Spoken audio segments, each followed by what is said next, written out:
Hello, Internet. Welcome to the show. Thank you for joining us. In college football, the transfer portal is in full chaos. How have the Utes fared out so far?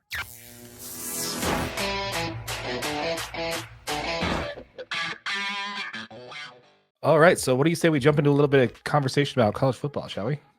You know that's what I do. Let's first talk about our Utah Utes. So, the transfer portal, man, it's been a mess. I mean, it's been a mess everywhere. I think the Utes are probably doing better than everybody kind of thought they would. They've filled some key roles, which we'll jump into in just a second. But the transfer portal chaos is in full effect everywhere. Absolutely. And we'll kind of talk about it a little bit more when we jump into it. But yeah, so far the Utes have lost 9 players, but they've also headlined by Mikey Matthews and Jaquinton Jackson and Bryson Barnes and some others, right? Yep. But we've also gained 9 players. So let's go ahead and break down the players that the Utes gained, and then we'll kind of take a step back and see how Utes are faring across the transfer portal compared to the rest of the nation. Yeah, absolutely. So, I mean, the biggest transfer portal signing to date so far, Dorian Singer, wide receiver, transfers out of USC. He was previously with Arizona. He was an all Pac-12 receiver in 2022. He started 11 out of 12 games for Arizona. He had 65 receptions for a Pac-12 leading 1,105 yards. This dude can play. Just straight up. He transferred to USC to play with Caleb Williams. But he got stuck. USC was loaded with wide receiver talent. He kind of got stuck behind a lot of really talented guys that were kind of in their last year, and obviously USC was making their push. But this dude's got a real chance to shine. Yeah. With Mikey Matthews leaving, Devon Vele obviously declaring to the NFL, there's going to be some openings, and this is a great position for Dorian Singer to come back in, put up those all Pac-12 numbers again, and get a chance to catch some balls thrown by Mr. Cam Rising himself. I think Dorian's got a real good shot again with Cam throwing to him. I think he's going to have a pretty good breakout year next year. No, I agree. And then the Utes go ahead and add another big wide receiver weapon. Tayshawn Lyons transfers from the University of Washington. He was a 4-star recruit out of high school. This dude's talented. Yeah, I watched a little bit of his high school tape. He's a big, long wide receiver.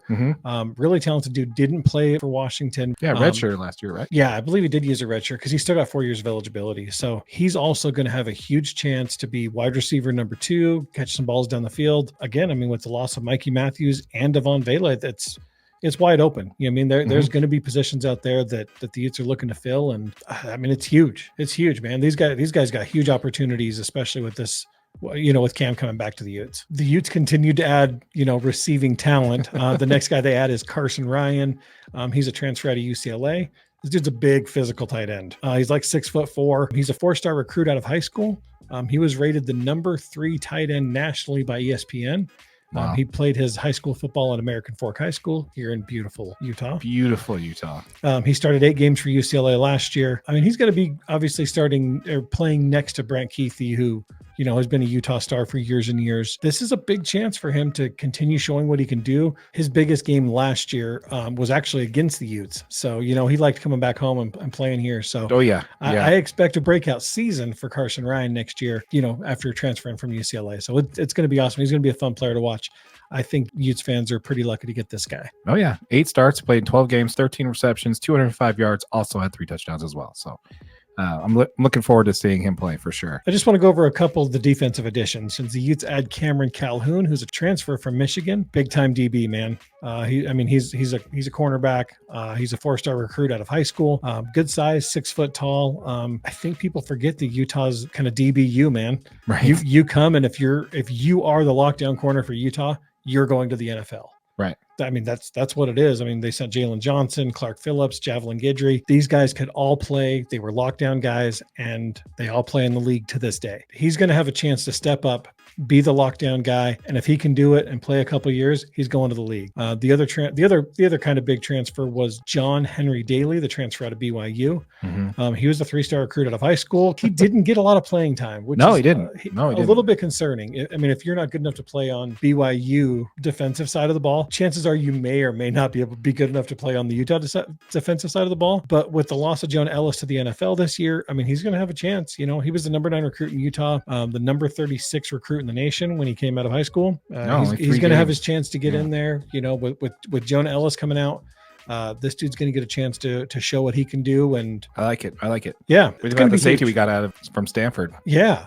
Senior, Gilman. The dude's played in a ton of games. That he is going to help the Utes for sure. Another one of these guys that's going to have an opportunity. The Utes are always a great defensive team. This dude was the defensive anchor for that Stanford team. Yeah. So, I mean, the Utes have done really well out of this transfer portal cycle, and it was kind of rough go because their recruiting didn't look great, right? It wasn't a great recruiting class for the Utes, but I think that a lot of their focus was to get some of these big name transfers in and continue to be effective and good immediately, right? Players that they've had a little bit of tape on, and players that have played at the college level. And Kyle Whittingham and Morgan Scally just continue to build this program, man. As far as the players we lost, yeah, there's definitely hurt to lose a lot. A couple to Utah State, so a couple went in internal. So that was, not great to see. But that's when they get a chance to start, you can kind of be okay with that, right? Yep. What's your take on this whole thing here? How's the Utes faring compared to the rest of the country? I mean, I feel like the Utes are doing pretty good compared to the national scene. The Utes are very specific on who they're even chasing in the portal. They've got holes that they know need filled, right? They're going specifically after tight ends, defensive backs, spots where they've seen guys declare for the draft or, have hit the transfer portal. I feel like the Utes are doing exactly what they need to and going after skilled players. I do still think we'll see a few more transactions from the Utes in the transfer portal. Yeah. I do see them offering a quarterback, to try to get some depth. Problem is, how do you convince somebody to come in and be like, you're going to be QB too? Right. You know what I mean? You unless Cam goes down, you have no chance. Well, that's a good point about that, because what you're really kind of doing is you're probably going to try to get an underclassman, somebody not necessarily underclassman, but somebody who's got a few years of eligibility who could play underneath Cam, still convince them. But realistically, then you're like, well, you might play underneath Cam next season, but after that, we do have Isaac Wilson sitting on the bench, who's a 4-star recruit, possibly one of the best quarterbacks in the country in high school. He's most likely going to take over the starting job as soon as Cam's gone at the end of the 24 season. Key part of that being most likely. Well, exactly. Exactly. We were 4 quarterbacks deep this year. Yeah. And we still had a QB problem. Yeah. Yeah, exactly. So I don't know, man.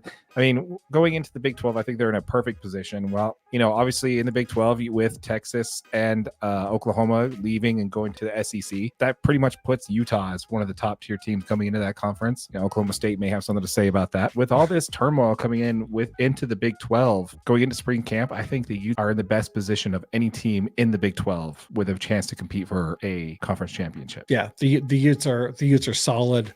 They've got depth at all their positions still. All the spots that they thinned out, they've hit the transfer portal to kind of refill that talent. The Utes will continue to be a tough defensive team. We'll have Cam Rising back. We're going to have Brent Keithy back. We've got some weapons, to keep kind of coming in. This is going to be a great, great season to be a Utah football fan. Absolutely. Absolutely. Let us know in the comments down below, folks, what you think. Do you think the Utes are faring out better than the rest of college football when it comes to this portal chaos that's going on? We absolutely would love to hear it. Yep. Also, keep in mind, folks, this is available as a podcast. If you are listening to this on our YouTube channel with one of our short videos, the whole video is available as a podcast on our YouTube channel. It's labeled underneath the playlist, labeled podcast. You'll probably miss out on some of the people that we talked about in the transfer portal and also some of the additional things that we mentioned in this video. So make sure you tune into that. It's also available wherever you find your audio podcasts. Also available on our website at dnasportsrecon.com. And we do want to let everybody know that starting in February, we are going to be live streaming all of these episodes. We'll post the dates and the times. Make sure you guys tune in, hit the notification bell. We don't want you to miss it. We're going to have fun interacting with you guys. So please make sure you tune in. Absolutely. Absolutely. It's going to be a lot of fun. We'll start taking comments we'll do, take comments and we'll talk about them live on the broadcast and put those in the videos as well. So be sure to be on the lookout for that.